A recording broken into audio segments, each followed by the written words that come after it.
Hi Reddit. So I'm currently in the process of getting a divorce from my husband of 12 years because he cheated on me. We have been together for almost 16 years, married for 12, and I even raised his daughter with him ever since she was just 5 years old. My soon-to-be ex-husband David, 46, male, and my soon-to-be ex-stepdaughter Lauren, 21, female, have been my entire life ever since I, 40 female, started dating him. And when I found out about his affair, I really didn't know what to think. It was awful enough that he had cheated on me. It was even more hurtful for me to find out that Lauren had been helping him all along to cover up his tracks. The day I found out made it all the worse for me because they decided to announce it at her college graduation party, which I had paid for, by the way. This happened about 3 months ago. Lauren had just come back home after graduating, and I decided to throw a party for her. I invited all her friends and a couple of our family members, and in the evening, as all the guests had started arriving, David told me that one of his co-workers would also be attending. This co-worker, Nina, 29, female, had started working at their company in his department about a year ago. I had met her a couple of times at some work parties, and she had even come over for a dinner party that David had hosted for his co-workers and stuff over the past year. She had always been very cordial with me, and I tried to be nice to her too. Now that I think about it, it makes me sick that I had invited her into my home and been so hospitable to her.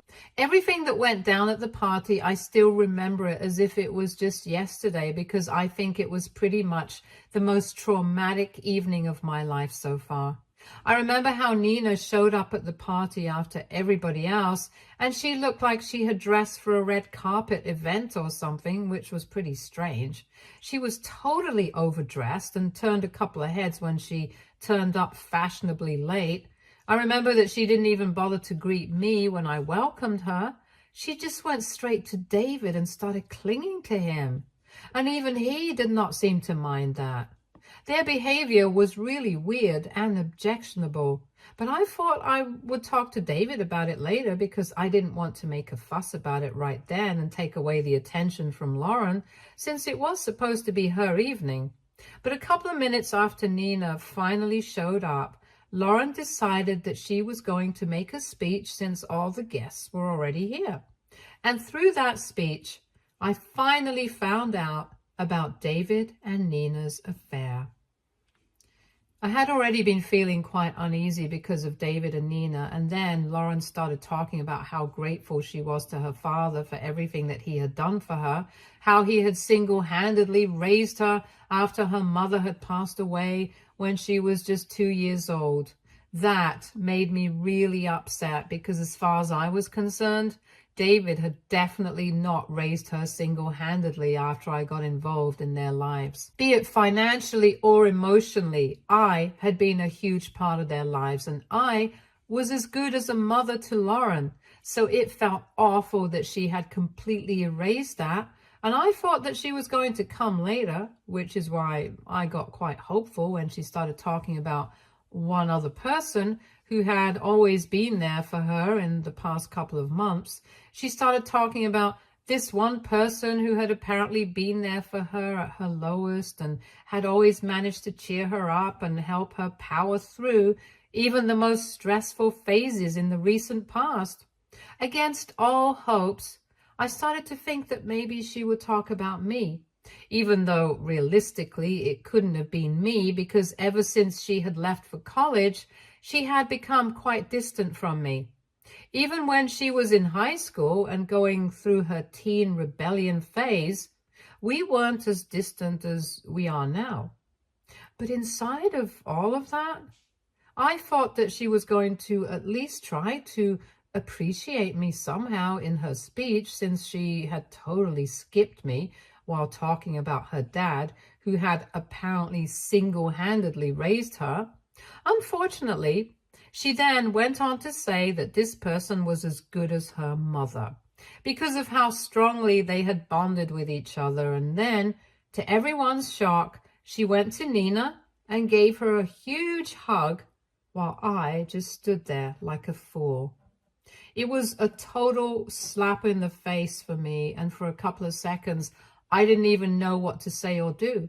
I literally just went blank and froze because I knew that everybody was looking at me, since Lauren, my stepdaughter, whom I had basically just considered my own daughter and raised ever since she was just a kid, had just referred to another woman as her mother. After a couple of seconds, I finally realized what had just happened and I couldn't stay there anymore. So I just made a run for it and rushed inside the house. I went up to my room as quickly as I could, locked myself in, and that's when I started crying. Because by then, I had seen and heard enough to make some deductions of my own. I had obviously heard whatever Lauren had to say about whom she looked up to as her mother now, and I had also seen her give Nina that hug. And to top it all off, I had noticed the way that David had been holding Nina's hand all along and standing away from me like he had nothing to do with me. And they were the real family here. I'm obviously not stupid. I had figured out what was going on, and it was just simply humiliating. I even waited for a couple of minutes after I locked myself in my room to have either David or at least Lauren show up to me, but none of that happened. Instead, I was just all by myself for the next hour or so, and I continued to cry. After about an hour, I decided that nobody was coming to talk to me, and I started packing my things because clearly there was something very off-putting going on in this family, and I did not want to be a part of it anymore, especially not after what had happened that evening.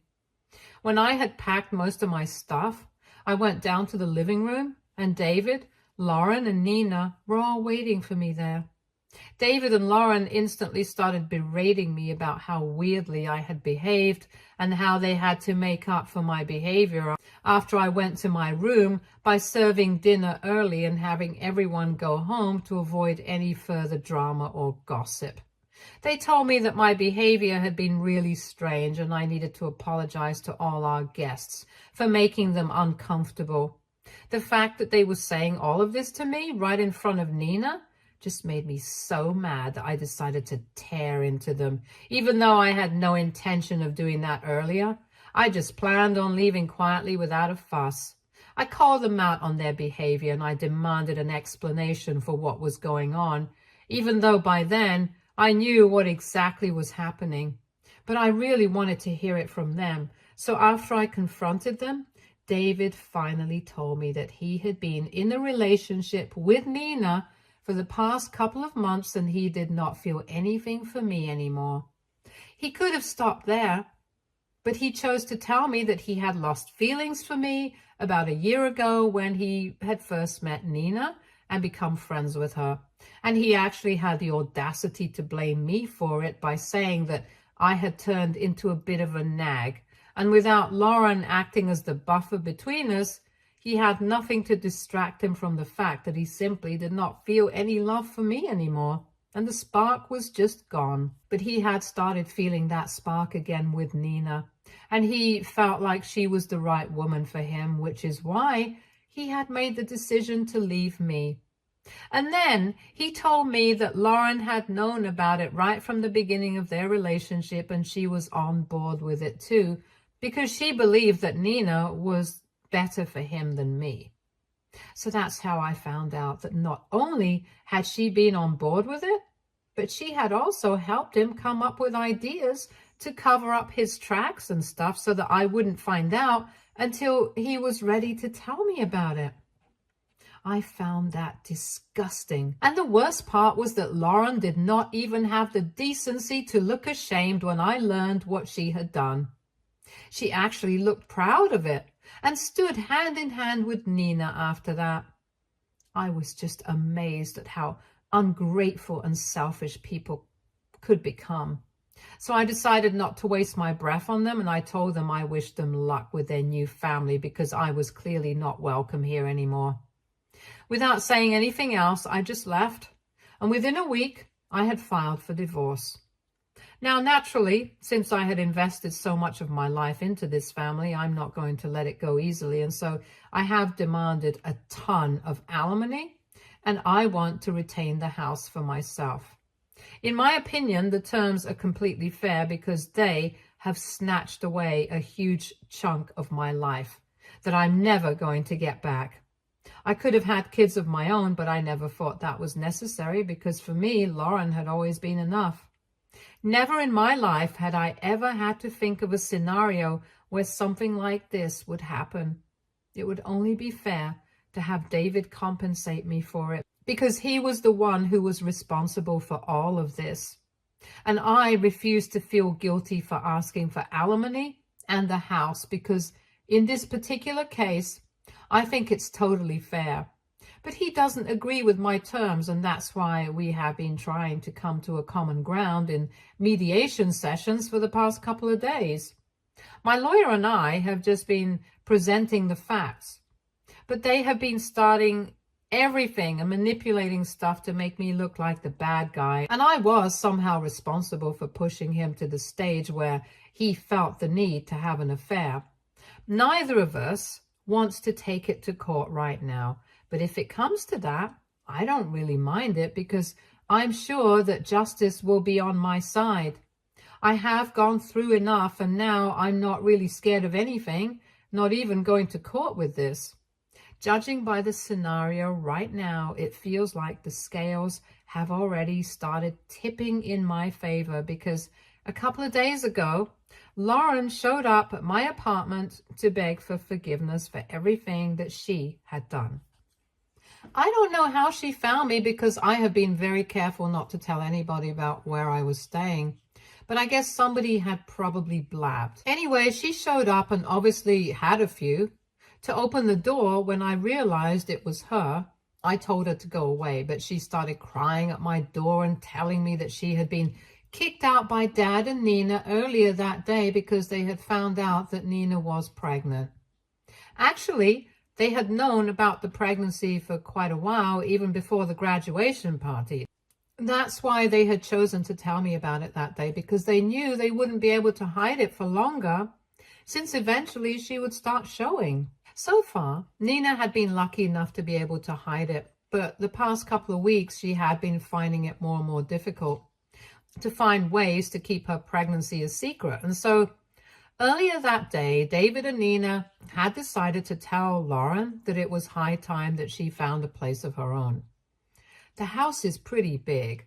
It's definitely big enough to have all of them stay together under one roof, but apparently they're planning on renting out the room on the second floor since they've had to start thinking about money.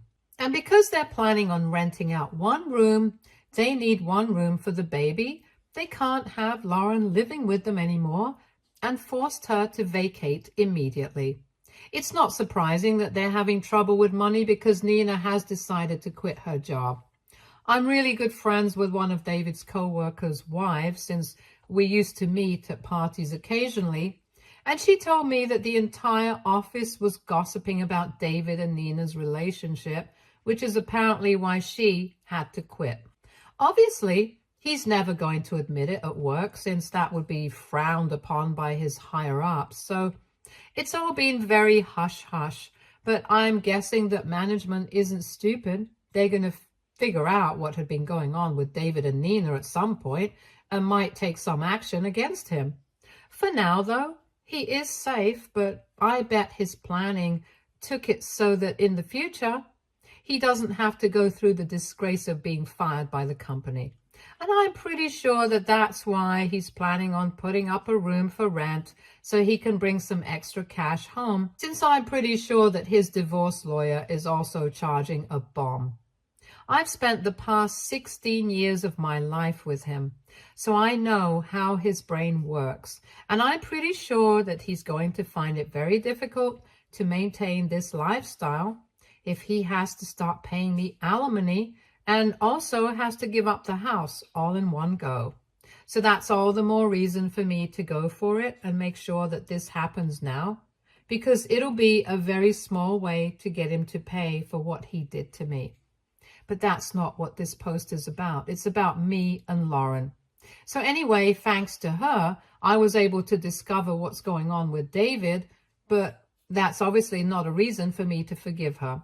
And when she had shown up a couple of days back, I heard her out and then immediately told her to leave because I wanted nothing to do with her.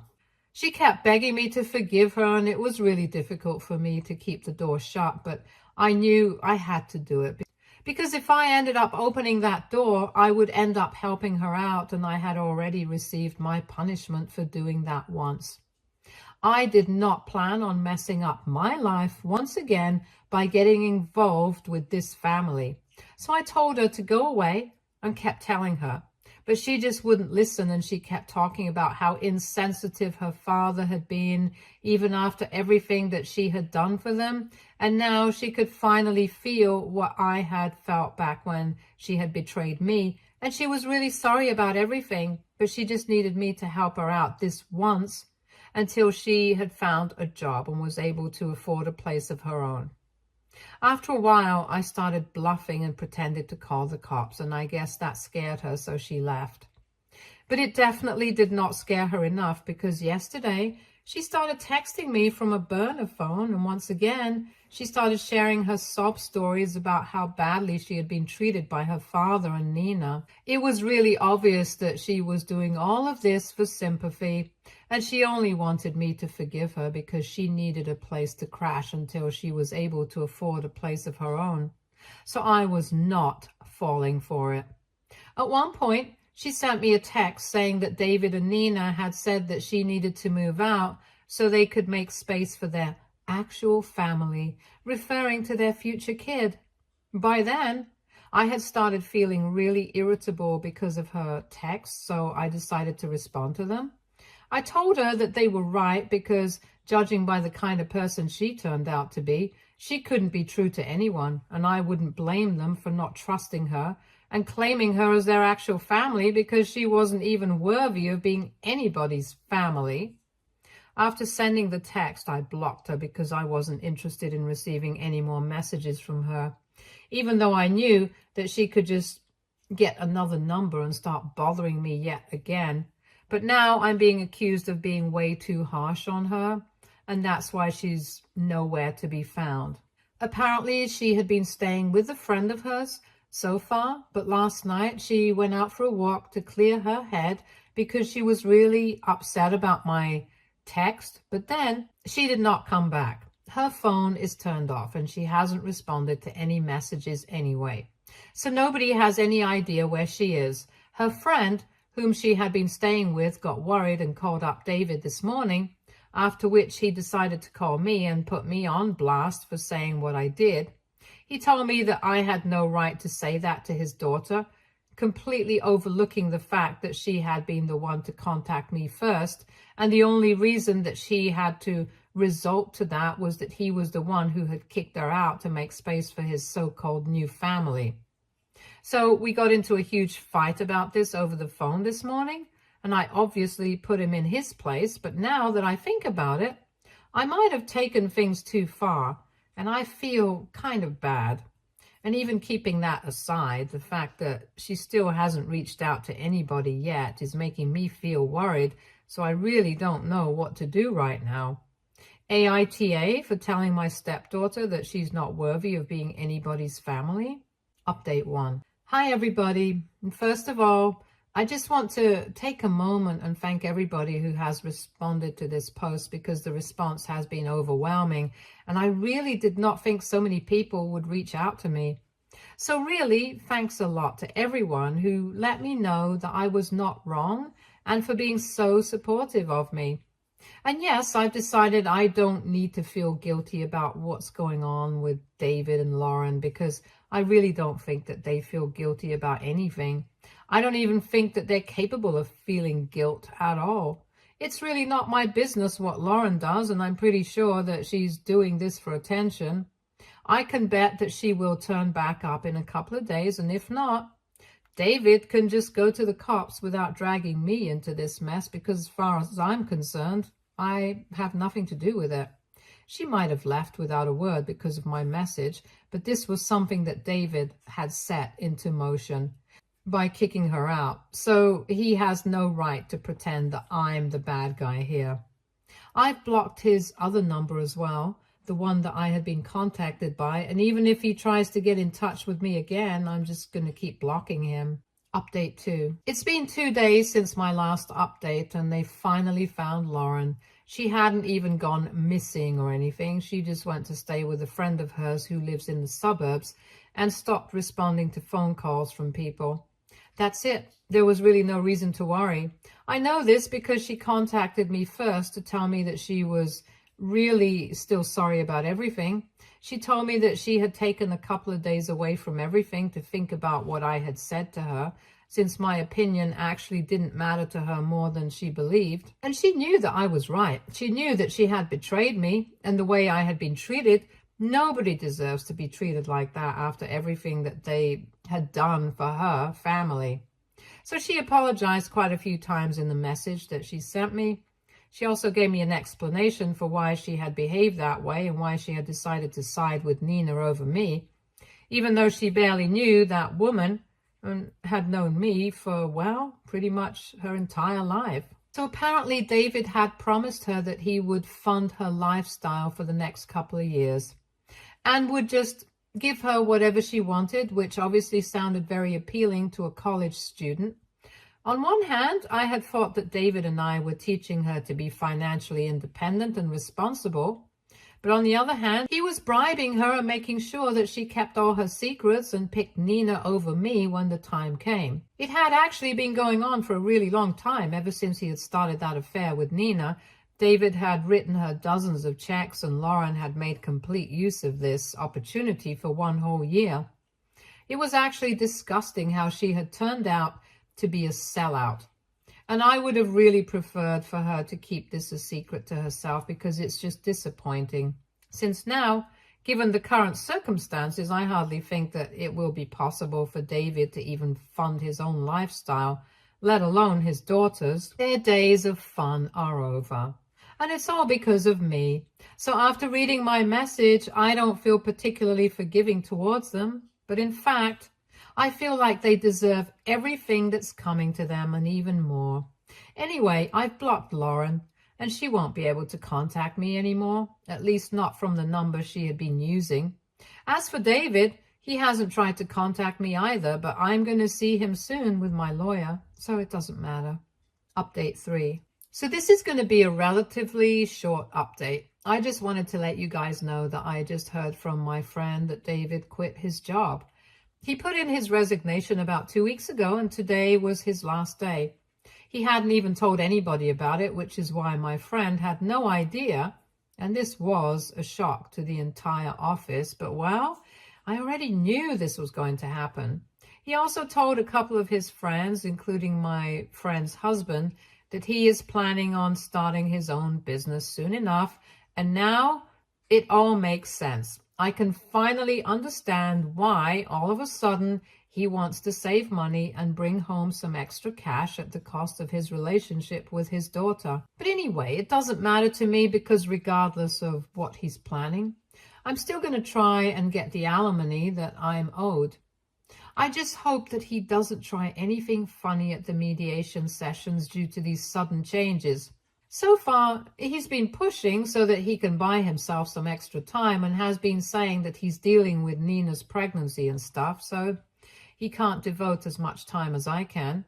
I think that's all rubbish. I just think that he's scared of confrontation, because slowly we're getting closer to either taking things to court or coming to a settlement.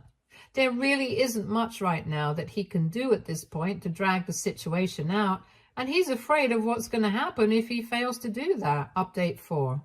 Hi, so a couple of days ago I had my last mediation session with David, and thankfully he finally agreed to my terms. Because of all the new information that had come too late, it was very obvious that whatever I was demanding was fair and justified. I had proof in the form of screenshots from Lauren, and if he didn't come to a settlement, then the only alternative would be to go to court. I was pretty sure that given everything that I had against him, he would not want things to go to court, and so he finally agreed to my terms after dragging this out for so many months. But whatever it is, I'm really happy about my win, and I'm definitely going to be celebrating it. He has until the end of the month to find a new place and move out. And after that, I get the house to myself. I don't plan on living there, though. I plan on putting it up for rent. And because it's a really nice place, I know for a fact that I'll make decent money. I quite like David's idea. And let's be real, it's not like I need such a huge house anymore because it's just going to be me. I'm planning on moving into a bigger apartment with all the money that I'm going to get. And maybe I'll even get a cat or something. I don't know. The future is full of possibilities. And now that I'm single and free, I plan on making the most of my life. I've already spent and wasted the past 16 years with David and Lauren. I don't intend on doing that anymore. Update 5. Hey everybody, I'm back here after almost 2 years, and I have been rereading my updates and realized just how miserable I used to be. It's crazy how much has changed in just these 2 years, but I'm really proud of whatever I've made of my life after everything that I've been through. I definitely did live up to what I had said about living my life to the fullest, and I've been traveling to my heart's content ever since I got divorced. That's something that I really like doing, but I had given up because David and Lauren didn't really have that adventurous spirit. So every time that we would go on vacation, they would stay in, and I would either have to go to places alone or with people I hardly even knew. Anyway, I've been traveling a lot, and I've made a lot of new friends all over the world. I've also been working out, getting into better shape and doing everything that makes me happy. But I didn't have time earlier. I haven't had any contact with either David or Lauren in the past 2 years, apart from a couple of instances. Only with Lauren, though. She does occasionally wish me on my birthdays and on holidays, and I haven't responded so far, but I hope that she moves on. I feel bad for the poor kid. After all, she's just in her 20s, and everybody makes bad decisions around that time, but what she did was just unforgivable. But even then, she deserves a good future, and I hope that she gets it. From what I've heard, she has no contact with David anymore and has been staying out of state for work. I hope she does well and succeeds in everything that she does. And now, coming to David, he is the father to twins now, and as far as I know, his business isn't doing too well, but he tries his best to make it seem like him and Nina have a great life. Only his close friends know what he's actually going through, and I think he might be headed for another divorce because Nina is not happy with their lifestyle. They constantly keep fighting or bickering about petty things, mostly money matters, and they don't even care about it when they're amongst friends. That's really tacky, but I don't expect any less of them. My friend sometimes gossips about them with me because I've kept in touch with her, and it's all very entertaining to hear. But honestly, it just brings me so much peace to know that he's suffering for everything that he did. And maybe someday I'll be able to forgive him and ignore his existence. But for now, I'm just happy being petty about it. Stay tuned for more stories from Our Girl Relationships.